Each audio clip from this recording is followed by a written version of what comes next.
Healthy Lifestyle with Lorianne. I am Coach Lorianne, America's #1 take action success coach and strategist, empowering, educating, inspiring, and igniting people like you to take action with jet propulsion. We assist people to find and embrace their life's purpose, live their highest vision, and become the next best version of themselves, forging a strong foundation to soar to success. If you want more information on how to work with me or just more information altogether, just visit us at ldcstrategies.com. That's ldcstrategies.com. Otherwise, welcome to the show. I hope you're having a great day. I hope you had a great week. I'd like you to take a moment and look back on your past week and look at all the successes you had. Look at those small little wins that you had. And sometimes it's just getting out of bed. So pat yourself on the back. Make sure you acknowledge those successes, because a lot of times we take our successes for granted and we don't want to do that anymore. Today on our show, talking about taking successes for granted, we have the superstar Michael Basil. He is unbelievable. We are going to give you some verbal caffeine to light you up with possibilities.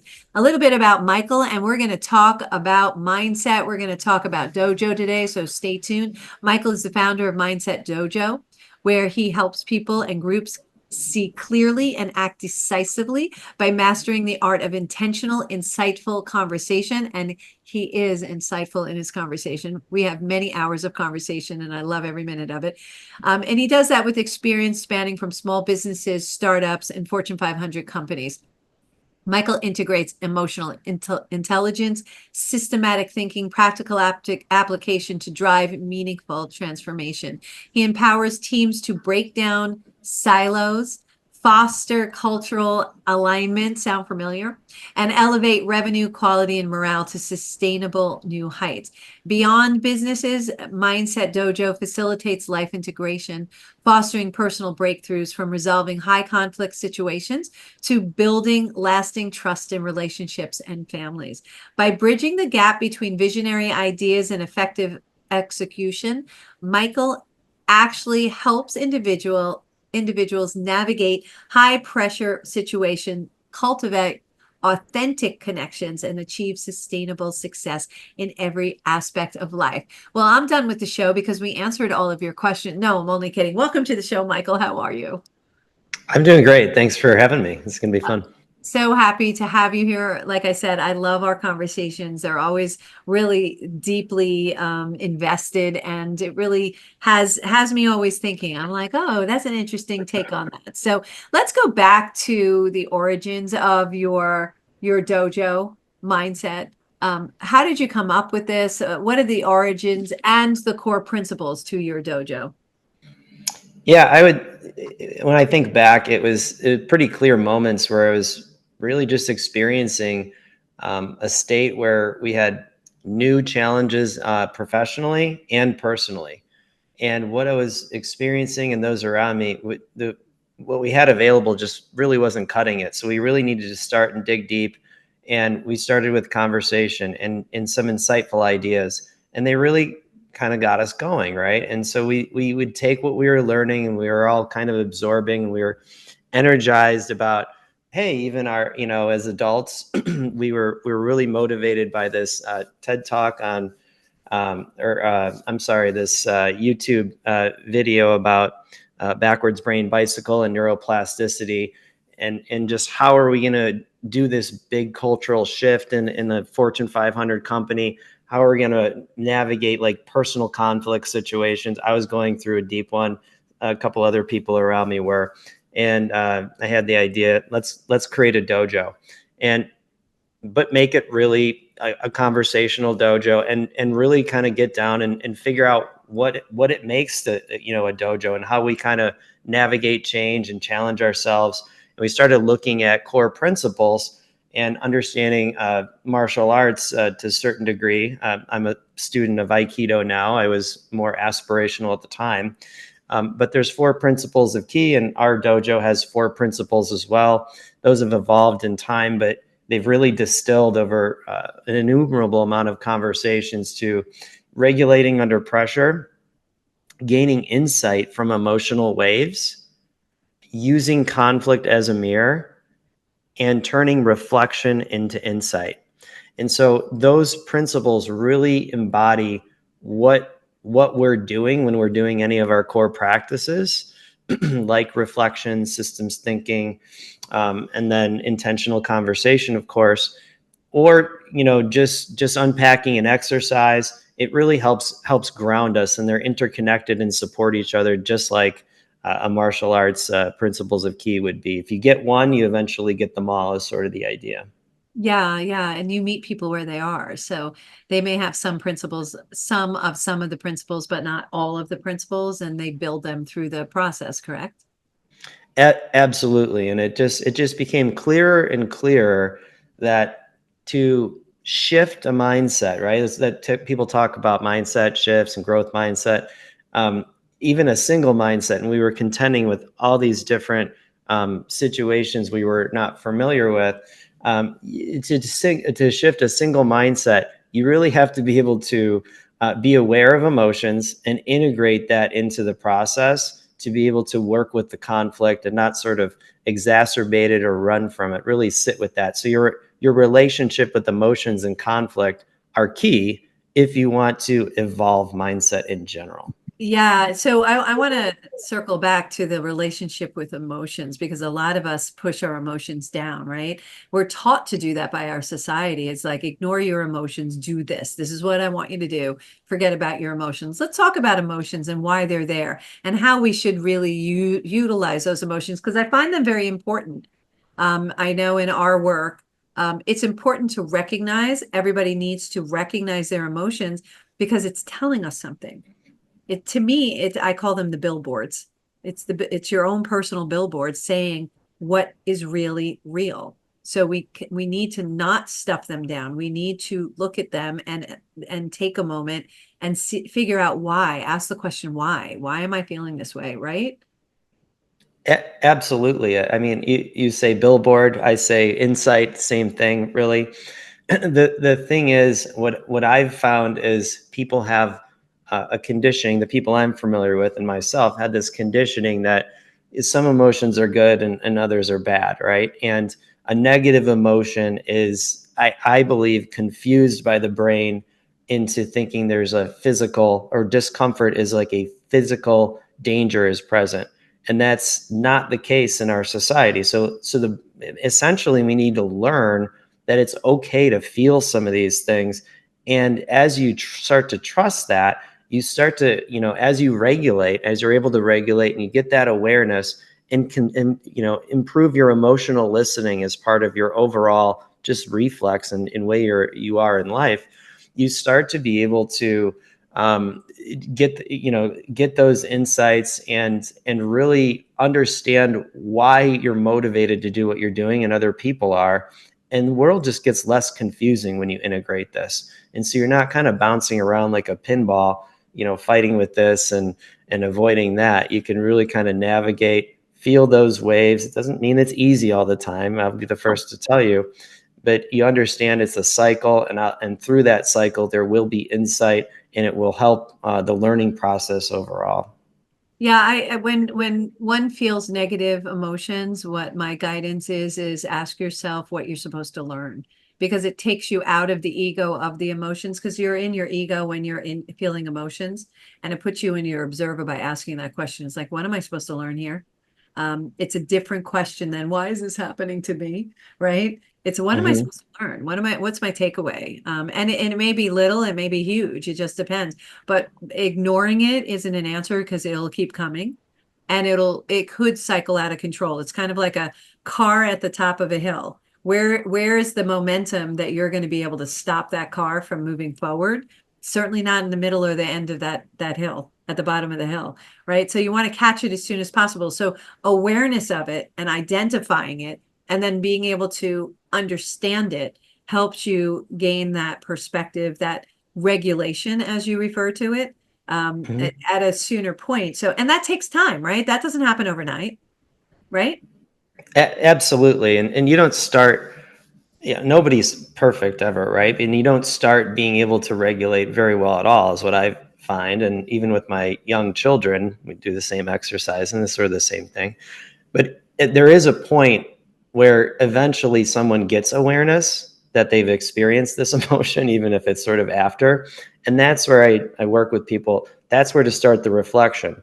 And then over time, as you start to just do a little bit of reflection, what did I learn from that, even though it was maybe way longer than I would have liked or would, more prefer, essentially.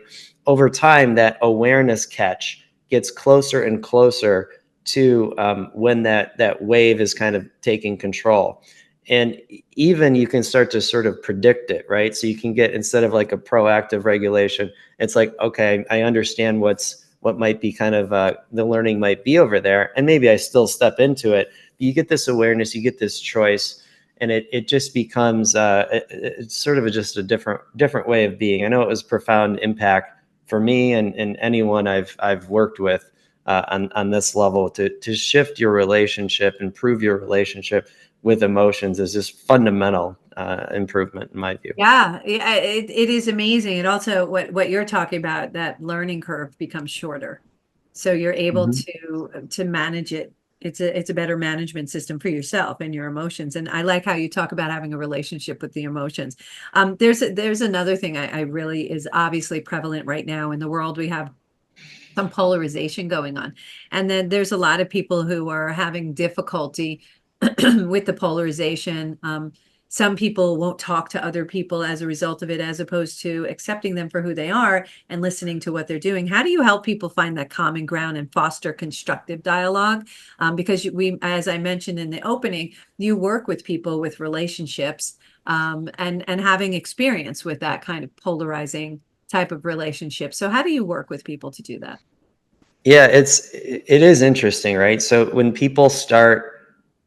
they kind of unpack where they're at, or for myself, right? It's you can tell they're in a divided sort of perception, right? It's us versus them. You can kind of see that right away.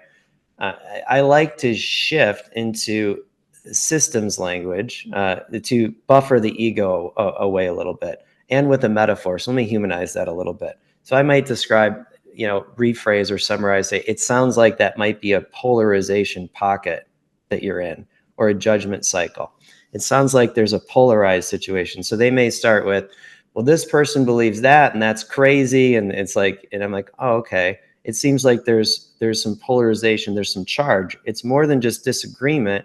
It's emotionally charged negatively. Is that what you're experiencing? And they'll usually connect with that, and then say, yeah, and expand. And that's good, right? It's good to kind of validate that and understand where that person's at. And then I might invite them, if they're open, right, and say, hey, are you open to a suggestion or a question? They'll usually be open. So I do some invitational based influence. And then it's like, what is the other person feeling in this moment that you're feeling this? And so you kind of connect on the feeling level. And then they tend to people tend to say probably the same thing. Now there's a human connection. So now we're sort of being able to kind of trust and maybe be in the conversation. I call this a little bit trust beyond agreement as well. Trust can start to form, and then they might be open to loosen the grip of the narrative that they're kind of attached to, or the separating label with a negative connotation that's sort of the mind or the ego is gripping, and consider maybe what the motivations are for the person having those feelings. And it just sort of starts to become a polarization diffusion exercise. And it can lend to an increase in empathy, which I feel is sort of the point. Now, it doesn't mean the person agrees with it. It could be heavily disagree and fundamentally disagree, but it allows people to see each other on the human level instead of the tribal level, I guess I could say. Yeah, have you ever had someone who just, yeah, they weren't having it? It's just like, nope, they're stupid. Because I've actually heard people say, no, they're stupid because they think X, Y, and Z. And I was like, "Mm, okay." That to me, that labeling, that Mhm. absolute hardcore, I'm not crossing that line. I'm not going to give any kind of way on it. Have you ever had to deal with that? And what do you Yeah, do? I mean, sure. I mean, there's a bunch of scenarios come into my mind. The key there is that person may not be in a space for inviting that influence, right, or an alternative perspective. It could be for a variety of reasons. So if I'm in that situation and I then judge that person, then I'm going to increase the polarization, and then I'm going to be in a pocket, right? And then I'm not really helping anybody. Right. So in situations like that, I just work to sort of make sure I'm staying neutral, and I'm using I like my ego isn't really exacerbating that, and isn't contributing to the polarization, or the situation be, it isn't really degrading trust in any way. It's just more of a, hey, we're going to be in a neutral sort of holding pattern right now. Maybe that Yeah. person has a lot of different things going on, pulling out their life, and they don't have the capacity, RSA bandwidth at that point, or choose to invest the bandwidth. They just feel too overtaxed, and that's what they are kind of coping with in that moment, and that's Yeah, yeah, okay. no, it's totally understandable, and a lot of time you just have to just embrace the person for who they are. It doesn't make them good or bad. It doesn't make them right or wrong. This is not a right or wrong scenario when polarization comes in. It's just somebody who passionately feels a certain way about something, and they have a right to have that passion for that something, whether or not you agree with it. And so Mhm. it's you. I like to utilize this as an element in an education lesson to again ask yourself, why is this torquing you? Like, what is it difference if they believe something different than you? People are allowed to believe something different.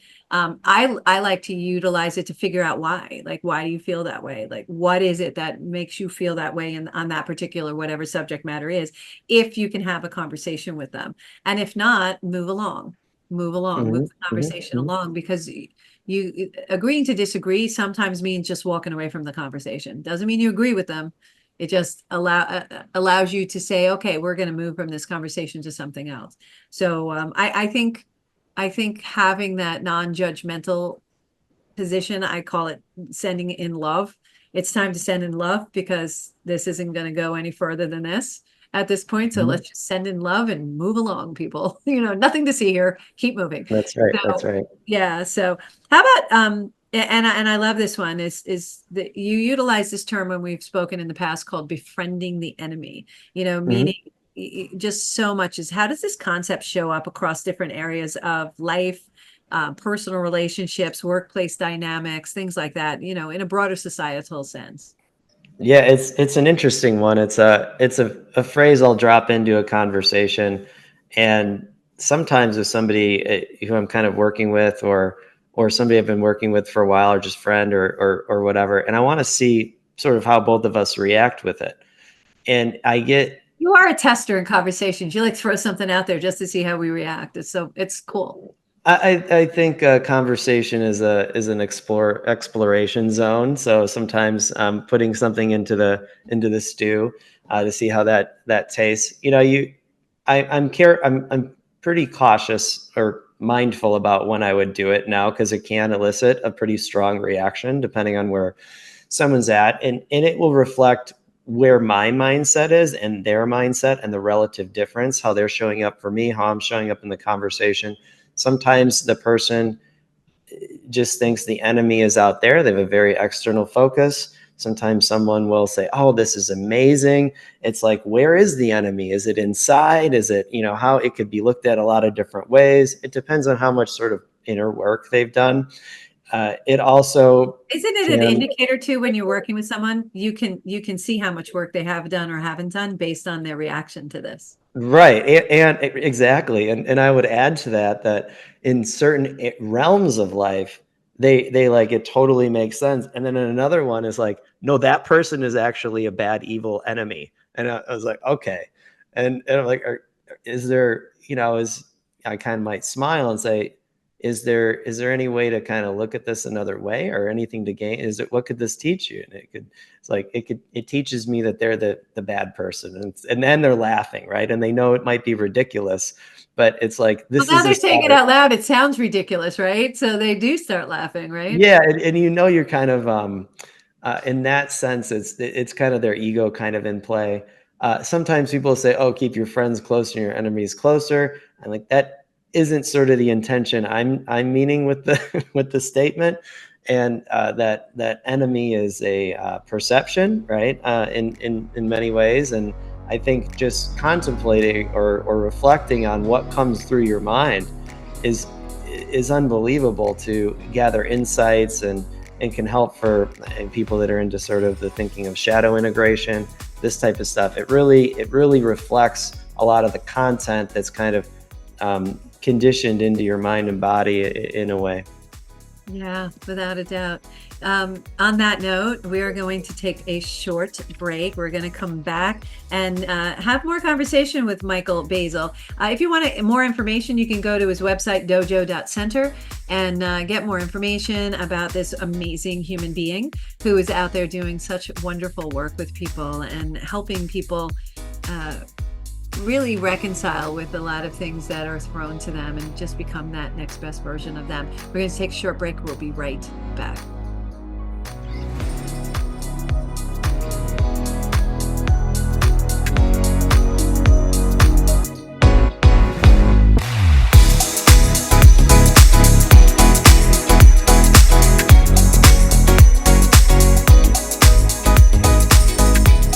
Welcome back to Healthy Lifestyle with Lorianne. I am Coach Lorianne, and if you would like to be a guest or lift up your business, product, not-for-profit, give us a ring. Send us an email at healthylifestylewithla@gmail.com. That's healthylifestylewithla@gmail.com. We love to hear from you. We love your comments. A lot of things that we've done with the show is as a result of your comments, and we appreciate you. And we've had guests on because you requested it. So feel free to do that and continue to do that. In the meantime, I want to jump right back into the conversation we're having with Michael Basil. Unbelievable Dojo.center is his website. I love having conversations with you. They always dive deep. They're always inspirational. It makes you start thinking and start doing more work on yourself. And I just absolutely love it. Actually, we got together on a conversation that is totally offset to what we ended up doing together and started to work together. So that was an amazing gift handed to us from Universe, God, Source, however you refer to your higher power. So you had spoken about breaking down silos, that you work on breaking down silos. And what is the key to breaking down those silos? Because I'm so familiar with silos, and believe it or not, families, community groups, just fostering that collaboration, that mutual ownership and understanding of what everybody's getting together, as opposed to mine, don't touch it. So how do you break down those silos?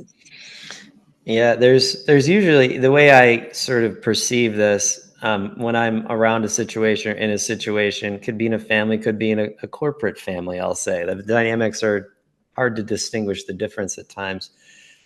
There's kind of like ice that's formed, or a void, or sometimes like just fire, right? Or some combination of this. And where you see that is in conversation, and I mean conversation, not just the words that are spoken, the nonverbals, the communication between the communication. And so to me, it's key to the intervention lens or influence. Intervention is conversation, and that's just how I operate. And inside of a corporation, it's not much different than in a personal. I'm really looking to create a conversational circle. It could be between two people. I start with two people that are willing to have a conversation, even if it's like walking through a mindset minefield, right? And polarization pockets all over the place. And if you can get two people having the conversation, eventually that starts to influence the social graph. And what you're really doing through that conversation, you're allowing some of this negative, these landmines to sort of be disarmed through the process. And the more centered more people become, starting with yourself as the model and invitational leader, the more that starts to kind of pervade the conversations they are having. The words and the metaphors being used start to shift. I'll say the energy level of the conversation is more higher minded, but still connected emotionally. So it's not detached, it's not overly abstract. And you can just pick it out in the word tracks, instead of, in a corporate environment, say, they're using war metaphor terms, and, we're in a battle and there's a regime coming. We're going to drop bombs. Let me know if you need air support. And like, what is going on with this? I'm in a video, I don't want to say a video game. I'm in a game. Like I'm in a game when I'm working on something in a corporate environment. Like, let's play a game instead. It's like, all right, I get it. Sometimes you can kind of shift and influence the conversations through paraphrase and summary, and just how you're showing up energetically is the number one thing.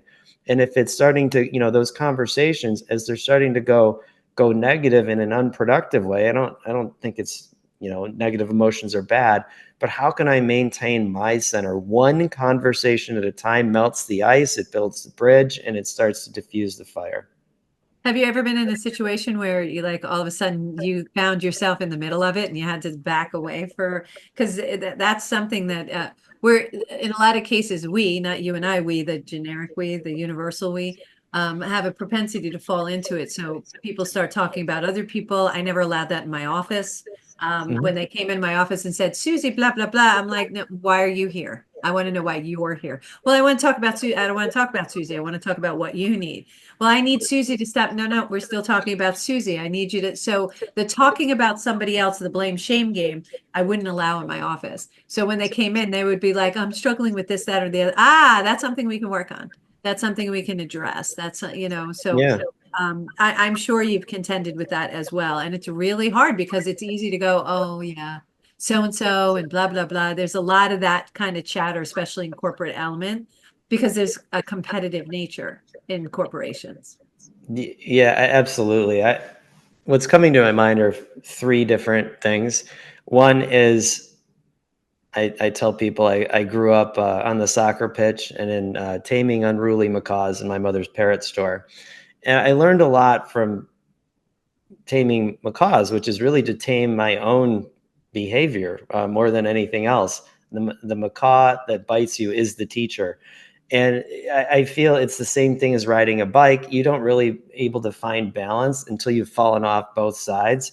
So I have fallen off both sides many times. You and me, brother. I could even say like Elon Musk's approach to super accelerate success was to blow up rockets, so he could understand how a rocket could blow up. I've been in a lot of explosive situations in conversation, which allows me, and I've learned the hard way many times. I'm not typically in that situation now, though. Like I learn every time it doesn't go right. I understand I'm not perfect. So, and those are some of the deepest learnings. So I fundamentally believe we can't do what you're talking about, at least from my experience, unless you've been on the other side of that A hundred to be able percent. to. You can't guide Yeah, somebody if you haven't experienced it. It's yeah, like that comes back to the what do you know? You've never experienced this before. I'm like, hold on. I have. yeah, So, yeah. and I'll tell you what it is. And that you have to experience. And that's why our avatar are typically our one version of our former self. So that's why the avatars, the people we serve, are the people who are going through what we've already gone through, so we can help guide them around those moguls, and breaking that judgment cycle, which is where you're leading me into, which was great, or I'm leading you into it, whichever is breaking that judgment cycle is important to not, to really stop judging other people, stop judging yourself too, and just be and understand and just Mhm. receive in what's there and how can you best operate in there. And that makes us better humans, don't you think? Absolutely, absolutely. And the judgment cycle, yes. I mean, I find it like, am I now in the blame game? Am I in the judgment cycle? Okay, I'm in here. And if I got myself in here, perhaps I can allow myself to back away or buffer away from this, or allow this situation to be the focus instead of my ego needs to be the focus, which isn't like really helping. Does that Yeah, make yeah. sense? Yeah, that goes back to being in the ego. You're in your emotions. When you're in the ego, you're in your emotions. That's how you know. Somebody asked me that once. Is like, I'm not in the ego, and I'm like, are you feeling emotions? And they're like, well, yeah, I'm upset about, but and I said, you're in your ego. So Mhm. that's the differential is when that's why it's easier to solve. I can solve your problems, Michael, and you can solve my problems easier because it's very simple. Because you're in the observer element and you're like, well, why can't you see this? Well, because I'm steeped in emotions and attachments to outcomes, attachment to some of the people, attachment to what's going to happen, fearful of, is it going to be this? And I don't want this. So I can avoid it for a while because I don't want to see that happen. Mhm. And it may not even happen, but I'm already predicting that it will. So to try to prevent it, it's not going to happen. What's going to be is going to be. So just be the best version of yourself. That is my ultimate goal, is to be the best version of me. Some days I'm good at it. Some days not so much. Some days I fail miserably and I'm like, okay, learning lesson. What am I supposed to learn here? Still learning. We're always learning, don't you think? I do, and I have a question that comes to mind, or something that I noticed came up is my behavior in this conversation some sort of preservation response? Okay, and then what is it Great question. preserving? Is it my identity? Is it my own identity? Is it my need to be? Is it something like that? Is there a self-preservation response going on for myself or other people? And if you can raise awareness to when that preservation response is going on, it kind of gives a good cue of when to kind of soften up or firm up, or just leave some space. A lot of times in conversation, just leaving some dynamic silence is like a key favorite move of anybody in our Mindset Dojo. That's influenced by Chris Voss and his stuff. Yeah. So it's that is like fundamentally one of our go-tos, is like, all right, we need some dynamic silence and let this Yeah. relax a little I bit. call it a pause button. We need to just hit Yeah. the pause button for a second and give it some Mhm. space. Giving space, what does that do? Well, it allows it allows the observer to kind of open up, in my experience, right? That it allows the possibility for reflection, right? So it doesn't guarantee it. Somebody may step further forward, but it allows you to be have more choice in how you engage and orient with the Yes. situation. So it Choice, allows, not reactive. Right. yeah, Right. and I don't want to go too far into this, the neuroscience of it that I understand, but the emotions are a much faster chemical process, and they take longer to phase out, right? And then the higher mind, it's the prefrontal cortex, let's say, takes a little bit more to kind of come online. So it buys some time for that more balanced sort of perception to kind of unfold into the conversation, is how I think of it. I'm not claiming it to be 100% accurate. I'm not a neuroscientist. Yeah. Yeah. But no, you're accurate in that, is that and I'm not a neuroscientist either, but having studied a lot with the Mhm. subject matter, it's important because it intrigues me. It's intriguing how our minds work and how intuitive we are, and we ignore that intuition, and how insightful our system is. But we need to understand what comes first. It's like a horse and a cart. Mhm. And I was like, sometimes the cart is before the horse, and we need Mhm. to stop everything and put the cart back behind the horse. Yeah, So that's kind absolutely. of what the pause button does. Um, why do you emphasize removing the word? And I love this because I know you recently posted about this, the word should and you from conversations. And how does that change to leading to more effective communication? I'm the can't won't girl. You're the should you guy. So let's talk about the should you. Yeah, so this is something, and this can be independent. Either one of them on their own are useful, but it's a great, paired up sort of intervention in a conversation. I use that term loosely, but when you remove the word should, it helps your ego sort of take a back seat and induces a different type of thinking. This is a lot of times what I see with people. It's for myself. So they start to reflect on another way. So reflect. So now I'm operating with another part of my brain is active in this conversation on what's motivating the should statement, right? And for example, I had uh, a person I work with, they were shoulding on their boyfriend, right? This is the thing, and this person was, he should do that, and this, that, and I do an invitation. I'm like, are you open to a suggestion right now? And they were, and so do that without should, and um, she she started crying, like a release in a good way, and she said, I'm not sure why I agree to do things I don't want to do in the moment, and I'm upset about it. And she's writing it down, and I'm going to reflect on that. And so Yeah. it really opened up some insight. And then and this is what I experienced. And it allows her to ask more questions about what he was experiencing in that case. And also, with the you, if you say you should, I mean, you're really targeting language right at somebody's ego.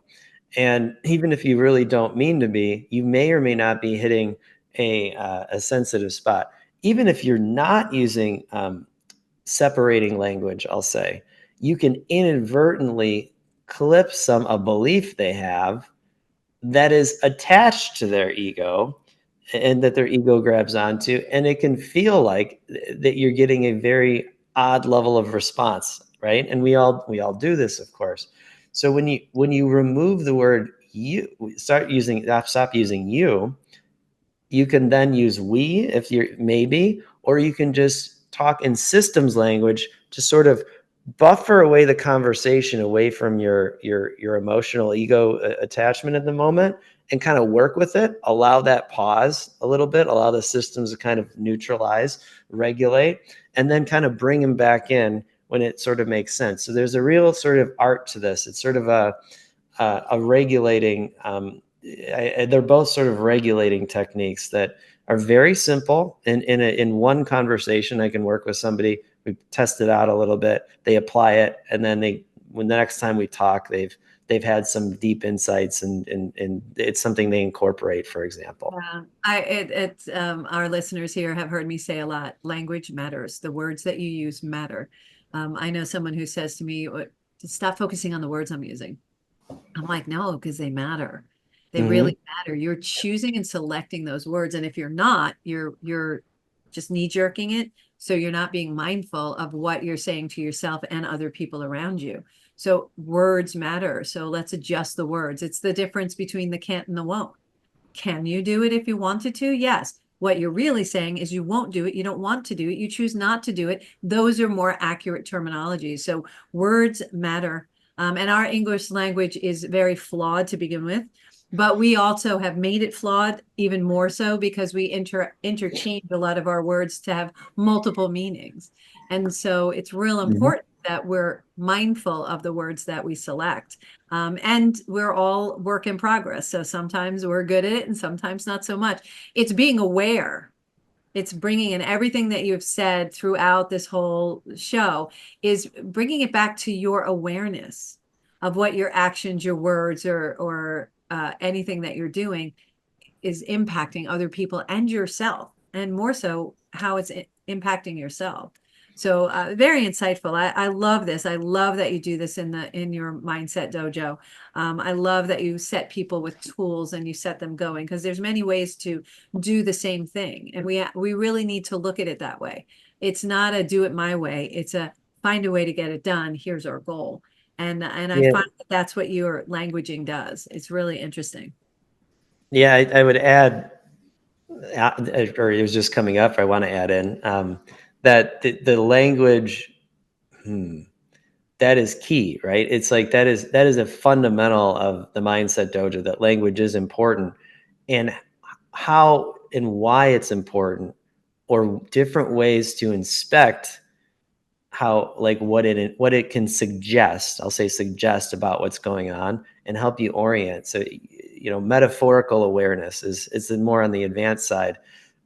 Is something that people that get in our circles and work far along our mastery program, they start to be able to pick out, like, oh, how is this being framed right now?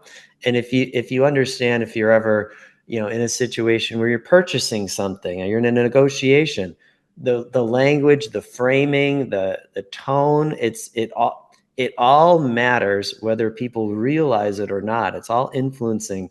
And even the stuff we're aware of, there's so much we're not even picking up. There's always more awareness to kind of grow into, I would say. Yeah, yeah, and not to be confused with expecting other people to use certain words. We're talking about you regulating the words you utilize. That's right. And if somebody utilizes words that you don't like, then you can choose not to be there. or you could choose not to speak to that person. You could choose to help them maybe make other options, but we can't regulate how other people speak. So there was a conversation recently between two of my clients and that their partners, and one client was saying to the other one that I don't want you to use those words anymore. And I was like, we can't regulate what the other person says. We can ask them to, have a certain demeanor with us, but we can't regulate. And the word was not an offensive word whatsoever. It's just a normal word, but they took it as being, a word that they don't like. And I was like, you can't regulate the world around you. So just regulate yourself. Everything else will fall in place. I promise you it will. So it goes back to modeling I, what you want and how you want to be spoken to by speaking to other people that way. I have a question for you on this. Yes. I've been recently with, the current events that are always so interesting, right? And I have people on all kinds of different, let's say, political affiliations, right? Let's And do it. other affiliations, right, as well. I like, to me, it's very important to keep a lot of diverse perspectives around, because the work I do, just my natural affinities. I'm not saying everyone should do that. Let's say you should. I find that when people, sometimes I'm engaging with people that really seem to have a strong grip that other people should have different words. And sometimes there's like a fixed, it almost appears like they're showing up for me as like a fixed worldview. And I have to make sure I'm mindful to not inadvertently impose an alternative fixed worldview. A And hundred, a so, hundred.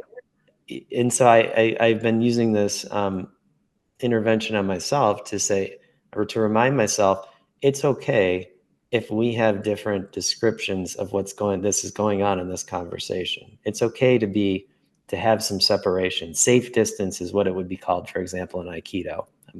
But does that resonate with you, or do you have anything to Yeah. add to that? No, it absolutely resonates with me, and it happens all the time lately.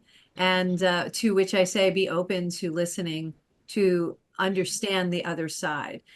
It's an opportunity for educating yourself why they think that. The more we understand opposite of what we think, the more Mhm. we can make a different choice. But if we just are resistant to understanding an opposing side, we're limiting ourselves in our sphere of making decisions. So there may be something said, and I will fight vehemently for my position on something because I'm passionate about it. But if someone says something and I'm like, huh, and I have that moment, it's because I listened to the other person and went, I never considered that. And a lot of times that's what happened when you have adult conversations and you Absolutely. allow the space for someone to have a difference of opinion. So it's okay to have that. In our last few seconds, I'm a take action success coach. What action can our listeners take right after this episode ends so that they can take forward steps? Yeah, I'm gonna go with the should, right? So I'm gonna invite people to a self challenge of removing the word should each time it comes up for an hour or a day, and reflect on that. I love The it. day is pretty stiff, but I think it's at the end of that day. I think you'll have some interesting reflections before your head would hit the pillow. I love that because should means you're not taking action, and I'd like you to take action. So this is a great action to take: is look at your shoulds, be mindful of them, replace them with something else, use the law of replacement, and reflect back on, I'm using should a lot, or maybe you're not. So, but definitely don't should on somebody. In the meantime, thank you so much for being a guest today, Michael. You are a gem, and I hope to have you back real soon. Thanks for having me. My pleasure. Thank you all for joining us today on Healthy Lifestyle with Lorianne. I hope we earned the privilege of your time. Look for our next show, of course, next Saturday at 3 p.m. on JVC Broadcasting and iHeartRadio. And of course, we can be found on all major platforms, and would be so grateful if you please like, follow, share, and of course, subscribe. Until next time, I am Coach Lorianne, America's #1 Take Action Success Coach and Strategist. Let your dreams be bigger than your fears, and let your life be filled with joy. Have a great week. See you next week. Thanks again, Michael. Thanks.